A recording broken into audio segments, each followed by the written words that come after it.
Jika ada seorang wanita haid jam 9, isaknya jam 7. Jadi begini, siapapun dari wanita yang datang bulan sudah masuk waktu sholat,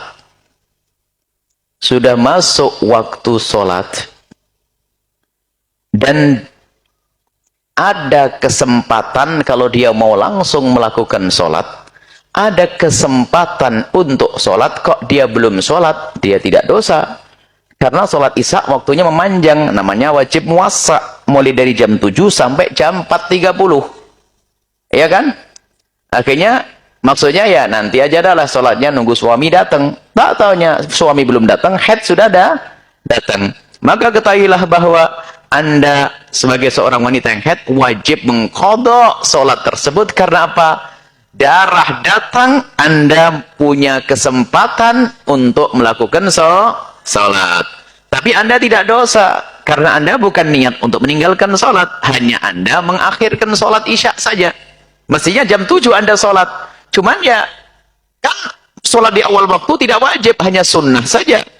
Kemudian Anda menunggu, tak taunya, datang bulan. Selagi antara waktu masuk sholat dengan darah keluar Anda, itu ada masa yang cukup untuk melakukan sholat, maka wajib bagi Anda mengqadha. Qadhanya kapan? Ya nanti kalau sudah berhenti darah haid, lalu sudah mandi. Wallahu a'lam bishawab. Apakah wanita haid setelah selesai masa haidnya harus mengqadha salat wajib yang ditinggalkannya selama masa haid sebanyak waktu yang ditinggalkan? Mohon jawabannya Ustaz. Jazakallah khair. Assalamualaikum warahmatullahi wabarakatuh. Waalaikumsalam warahmatullahi wabarakatuh. Semoga Allah memuliakan Anda, keluarga Anda, kerabat Anda, dan memberkahi apa yang akan kita uraikan. Di Sahih Al-Bukhari ada kitab ke-30, namanya Kitabus Shaum. Itu ada 97 tema.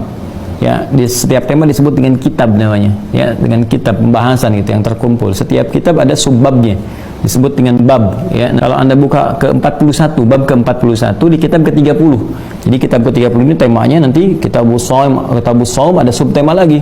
Subtema 1, 2. Nah, yang ke-41 ini adalah terkait dengan pertanyaan Anda ini.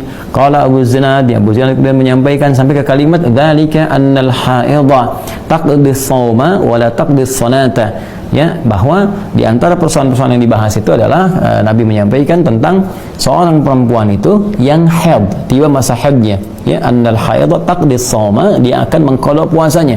Ya, jadi berlaku qadha puasa bagi orang yang perempuan yang tengah haid kemudian tidak berpuasa selama Ramadan, maka hukumnya pasca Ramadan dia mengqadha puasanya. Wala taqdi shalah, sedangkan salatnya tidak diqadha. Jadi perbedaan antara ada persamaan dan perbedaan antara puasa dan salat bagi perempuan yang tengah haid. Persamaannya ketika tiba waktu puasa itu, ya, maka orang haid ini tidak salat dan juga tidak puasa. Ya, rukhsah kepadanya pada saat itu. Ya, namun demikian kemudian setelah dia selesai masa haidnya, bagi puasa kasusnya dia qadha puasanya, yang wajib tentunya, bukan yang sunnah, ya, seperti Ramadan kemarin, sedangkan salat tidak berlaku qadha untuknya. Ya, nah, kenapa Ustaz? Banyak ulama menyampaikan. Pertama, ya jelas hadisnya Nabi sallallahu alaihi wasallam jelas ya disampaikan di sini. Jadi kalau jalan agama itu pertama dilihat berdasarkan kepatuhan, ketaatan kita kepada petunjuk-petunjuk Allah dan Rasul. Nah, dalam konteks ini Anda bisa bayangkan salat kan dikerjakan sehari 5 waktu. Ya, bagaimana seorang perempuan yang tiap masa siklus haidnya itu kan setiap bulan datang. Bagaimana kalau kewajiban qadanya berlaku, dikalikan berapa kali?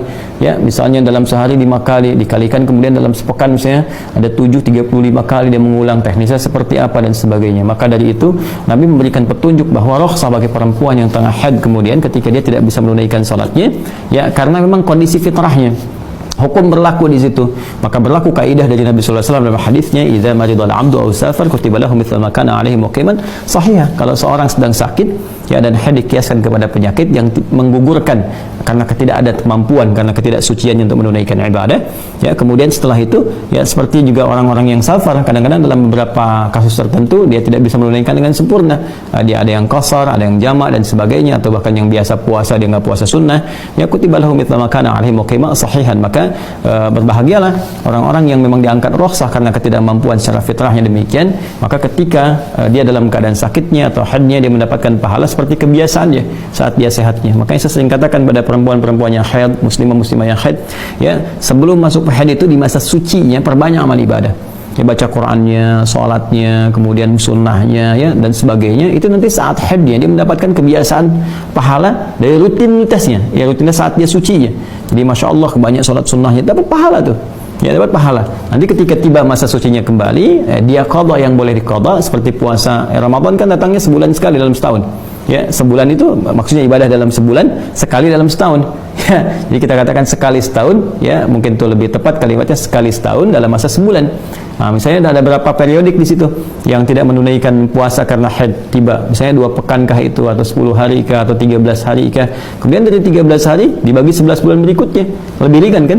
Ya, bisa sebulan 1 kali saja, ada yang 2 kali di situ kan ringan. Ya, bayangkan ketika sholatnya harus diqadha berapa banyak dilakukan. Ini rukhsah, keringanan dari Allah Subhanahu wa taala. Jadi, dzalika annal haidha taqdi shauma wa la taqdi shalah. Jadi perempuan yang tengah haid itu dia cukup mengqadha puasanya, tidak mengqadha salatnya. Itu jelas ya? Nah, itu dari Nabi, bukan dari Adi Hidayat ya. Jadi semoga Allah memuliakan kita semua. Jadi saya kira demikian jawabannya.